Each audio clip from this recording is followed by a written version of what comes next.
মেজবানি গরুর গোস্ত বাসায় যে এত মজা করে রান্না করা যায় এটা আসলে আমি নিজেই আগে জানতাম না। এই মেজবানি গোস্তের আসলে ঘ্রাণই আলাদা। মাংসগুলো সফট জুসি এতটাই টেন্ডার, মুখে নিলে শুধু খেতেই ইচ্ছা হয়। যেমন দেখতে সুন্দর তেমন এর ঘ্রাণ, মাশাআল্লাহ আলহামদুলিল্লাহ খেতেও চমৎকার। ঈদে বাসায় নিজেরা খাওয়ার জন্য বা দাওয়াতের মেহমানদের জন্য এটা দারুণ একটা চয়েস হতে পারে। খেয়ে সবাই প্রশংসা করতে বাধ্য হবে। এত মজার এই রান্নাটা আমার মনে হয় আপনাদেরও করতে ইচ্ছে হবে, তাই ভিডিওটা শেয়ার করে রেখে দেন রান্নার আগে যাতে রেসিপিটা আরেকবার দেখে নিতে পারে। প্রথমেই মশলা বানাচ্ছি। 2 চা চামচ দিলাম জিরা, 1 চা চামচ ধনিয়া, এর সাথে 1.5 চা চামচ দিলাম সরিষা, আরও দিচ্ছি 1 চা চামচ রাঁধুনি পরিষ্কার করে ধুয়ে নিয়েছি, একটা জয়ফল ভেঙে ভেতরের 4 ভাগের 1 ভাগ দিলাম, আর একটা বড় জয়ত্রী পাতা ভেঙে অর্ধেকটা দিলাম। পোস্তদানা 1 চা চামচ, আধা চা চামচ দিচ্ছি সাদা ও কালো গোলমরিচ মিক্স করা, 7-8টার মতো কাজু আর কাঠবাদাম নিলাম।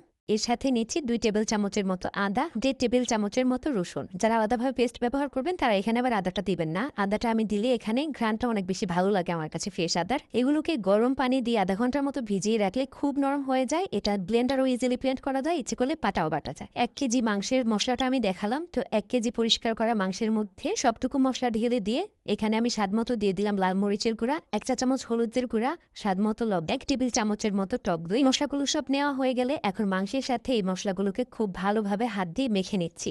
মেখে যদি সম্ভব হয় তাহলে কমপক্ষে 1 ঘন্টার জন্য একটু রেখে দিবেন, তাহলে রান্নাটা খুব তাড়াতাড়ি হবে। আর এভাবে খেতেও অনেক বেশি মজা লাগে। রেস্টুরেন্টে আমি যা খেয়েছি তার চেয়ে বাসারই রান্নাটাই বেশি মজা হয়েছে। রান্নার জন্য পরিমাণ মতো তেল দিয়ে 2 টুকরা দারচিনি, 2-3টা তেজপাতা, এর সাথে 5-6টা সবুজ এলাচ, 5-6টা লবঙ্গ, একটা কালো এলাচ, আর এখানে 1 কাপের চাইতে একটু কম পেঁয়াজ কুচি আছে, হাফ কাপের চাইতে একটু বেশি হবে আর কি। পেঁয়াজটাকে খুব বেশি ভাজতে হবে না, একদম হালকা করে যখন একটু রং ধরতে শুরু হবে এরকম করে ভেজে নিলে কিন্তু একটা অন্যরকম সুন্দর ঘ্রাণ হয়। এই পর্যায়ে এসে গেলে মেরিনেট করা সব মাংসগুলো ঢেলে দিয়ে দিলাম। পাত্রটা ধুয়ে একটুখানি পানি দিয়ে দিয়েছি, আর এখন ভালো করে নেড়ে দিচ্ছি। চুলার আঁচটা বাড়িয়ে রেখে বলক আসা পর্যন্ত অপেক্ষা করছি।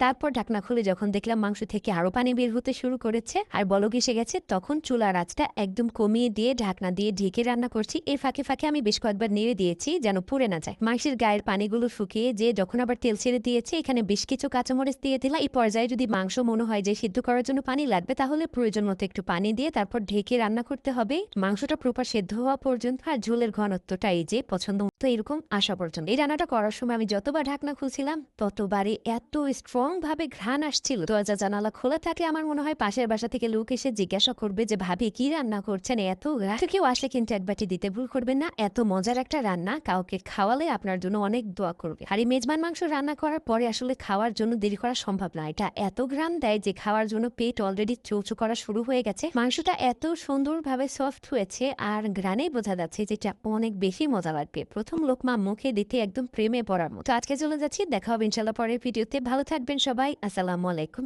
ঈদ মোবারক।